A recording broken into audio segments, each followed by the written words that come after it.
Quando a gente pensa, de uma forma geral, que a cada 3 minutos uma mulher sofre violência, a gente também percebe o quanto as mulheres não acessam os serviços de proteção e o quanto não se tem políticas de prevenção à violência. Redes de enfrentamento à violência contra as mulheres. Conhecendo a rede. A Rede de Enfrentamento à Violência contra as Mulheres atua na prevenção à violência, no acolhimento e atendimento de mulheres e pessoas que sofrem ou sofreram violência de gênero. A rede é ampla, composta pelos serviços especializados, pelo sistema de saúde e pelos serviços não especializados de atenção às mulheres. Nesta série, vamos compreender quais são os serviços públicos que podemos procurar em casos de violência, como funcionam e se conectam compondo a rede. Além disso, vamos entender a importância dos movimentos sociais e da sociedade civil na composição da rede. A história do enfrentamento à violência contra a mulher se origina nos movimentos de mulheres, nos movimentos feministas, com mais intensidade ali na década de 70, 80, quando se começa a denunciar os assassinatos de mulheres nas relações afetivas, quando se começa a denunciar o trato do judiciário com essas violências, então o uso dos argumentos de legítima defesa da honra. Então o movimento de mulheres começa a denunciar esse estado de coisas e trazer para a rua e para a sociedade essa questão da violência que as mulheres sofrem pelo fato de serem mulheres. Essa violência, ela não é um problema pessoal, não é um problema individual, ela exige uma intervenção externa naquela relação. E quem tem por obrigação e tem autoridade é o Estado deve intervir. Então, essas políticas públicas nasceram num processo de muito movimento, de muita reunião, de muito seminário, de muita discussão. Essa articulação do movimento de mulheres, num primeiro momento denunciando, num segundo momento já começando com uma atuação que foi paradigmática para nós dos serviços, que foram os SOS Mulher em vários locais do Brasil. Aqui em São Paulo foi o SOS Mulher que durou um pouco mais de um ano, mas que trouxe uma experiência riquíssima.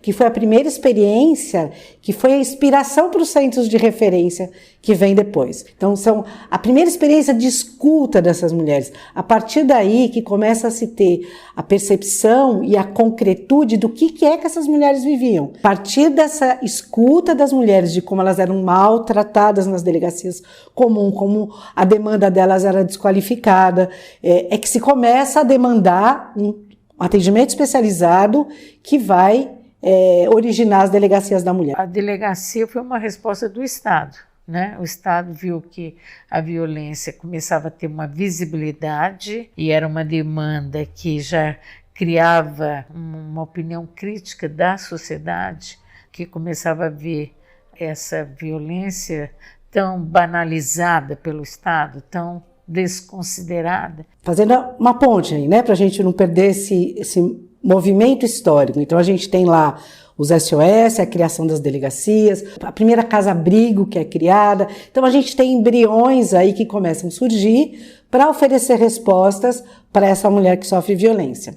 Nos anos 90, com as eleições diretas para os municípios, a gente tem uma entrada das mulheres, dos movimentos, agora já com espaços, né, diferentes espaços, coordenadorias, secretarias, para propor políticas para as mulheres. E a gente começa o atendimento, a Casa Eliane é o primeiro serviço do Brasil. A própria casa ela foi criada já dentro de uma concepção multidisciplinar de acolhimento, uma concepção integral, né, considerando os diversos direitos violados dessas mulheres, e isso fortaleceu muito a rede, né? A rede que era bem precária ainda, incipiente, ela vai sendo criada a partir dali. Na cidade de São Paulo hoje, nós temos uma rede praticamente em cada região, e cada rede tem o seu jeito, né? Então, se você pegar a rede leste, ela funciona de um jeito. A centro funciona de outro, a sul funciona de outro. Os atores também são diferentes. Quando a gente pensa na política de enfrentamento, é exatamente isso. Qual é a metodologia que a gente usa, Quais são os nossos objetivos nesse enfrentamento, quem faz o que a gente deseja, como é que a gente avalia, inclusive, isso, como é que funciona cada um desses serviços. Isso é o que a política define. A política é o técnico do time de futebol, que vai dizer quem vai para frente, quem fica no ataque, quem vai para a defesa. A articulação em rede depende de investimento público em estrutura e disponibilidade de serviços, orçamento e qualificação profissional. Um ponto de articulação política que a rede também tem que fazer e que, sobretudo, a rede das organizações sociais é isso, fortalecer as mulheres nesse sentido da proteção integral, emocional, jurídica, de representação política, de todas as instâncias, para, inclusive, conseguir pressionar o Estado brasileiro a fazer o que ele deve fazer. E aí vem uma outra questão que para mim é muito séria, o preparo dos profissionais. Então, quem é que dá suporte para esses profissionais? Isso está previsto, mas isso não está sendo feito. O nosso envolvimento enquanto mulheres também, né? Não é à toa que as normas técnicas todas sugerem, e que as pessoas não entendem ainda o que é isso, o processo de supervisão dentro dos serviços, porque não é fácil para quem está lá. Você está trabalhando com violência na ponta, atendendo as pessoas, né? Gente, se você não tiver com quem dividir, né, você vai enlouquecer, você vai ficar impotente, você vai ficar achando que você é uma porcaria, que seu trabalho não serve para nada. Então a gente aprende a procurar a rede, a se meter nas redes, a ficar na rede, porque é muito difícil, né, lidar com isso sozinho. A gente avançou muito. Tem a Lei Maria da Penha, a gente tem um plano nacional de enfrentamento, a gente tem um pacto, a gente tem várias normas técnicas que determinam o papel dos serviços, a estrutura desses serviços, e a gente está banalizando isso no cotidiano. Então eu monto uma salinha, boto uma plaquinha e digo que ali eu atendo as mulheres. E não é verdade, não é assim. E a gente sempre briga muito que tem que ser uma coisa institucionalizada, né? Porque às vezes a gente tem pessoas que compõem a rede. Fulano sai desse serviço, o serviço não participa mais da rede. Fulano sai de tal lugar, não pode, né? Porque essas coisas precisam ser constantes. Essas instituições estando interligadas, né, em rede constante, elas vão aprimorando também a sua própria capacitação, elas vão criando novos marcos teóricos, inclusive, para avançar nessa possibilidade aí de dar um acolhimento mais eficiente, de ter uma intervenção mais adequada e mais voltada para a grande bandeira das mulheres, que é uma vida sem violência. Quem acessa a rede? Situações de violência são sempre críticas, e quando a pessoa chega na sua frente, ela não chega ali porque ela está com vontade. Ela chega ali contra a vontade, porque ela foi obrigada, porque ela não aguenta mais, e ela está enxergando poucas saídas. O direito de acessar, todas nós temos, mas normalmente quem acessa esses serviços ou é porque tem informação ou porque conhece alguém que tenha essa informação. É questão de gênero, gente. Porque as pessoas acham que quem está trabalhando com isso sabe, não sabe.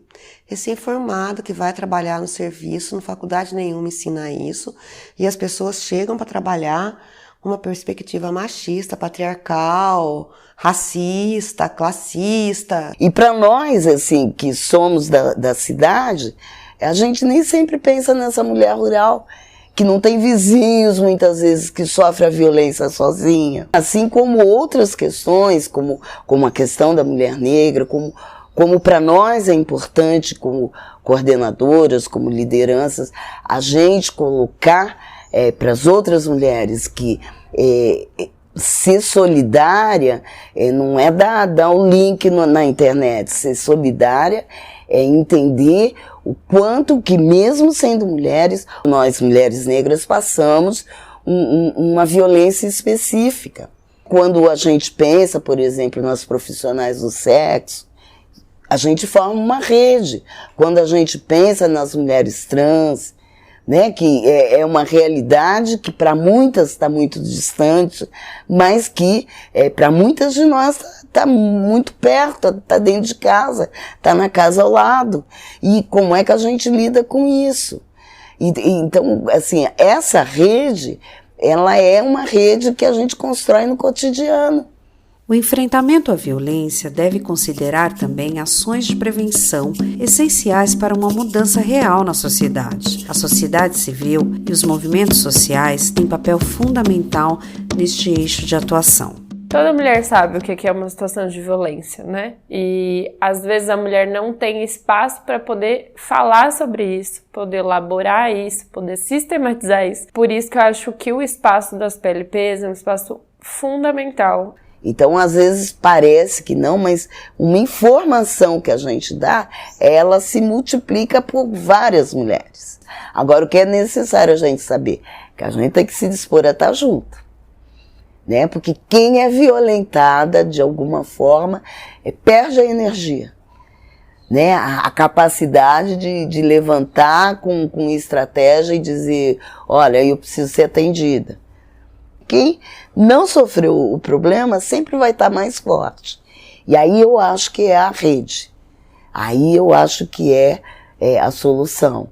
E às vezes, se não tem nada perto da gente, pode criar estratégias de quando a gente sofre violência, como é que nós vamos fazer um combinado.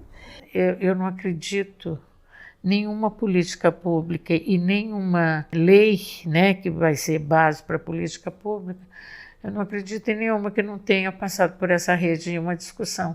Por isso que eu acredito na Lei Maria da Penha, porque ela passou por esse processo. Mais do que nunca, essa perspectiva histórica e esse lugar dos movimentos de mulheres precisa ser resgatado para que a gente entenda que tudo aconteceu e as políticas só se deram e só foram implementadas por pressão e pelo trabalho que o movimento de mulheres teceu ao longo do tempo. A própria reivindicação de políticas públicas também vem sofrendo ou vem tendo, né, alterações de compreensão da nossa parte. E nós cada vez exigimos que esse Estado seja menos punitivo e mais protetivo.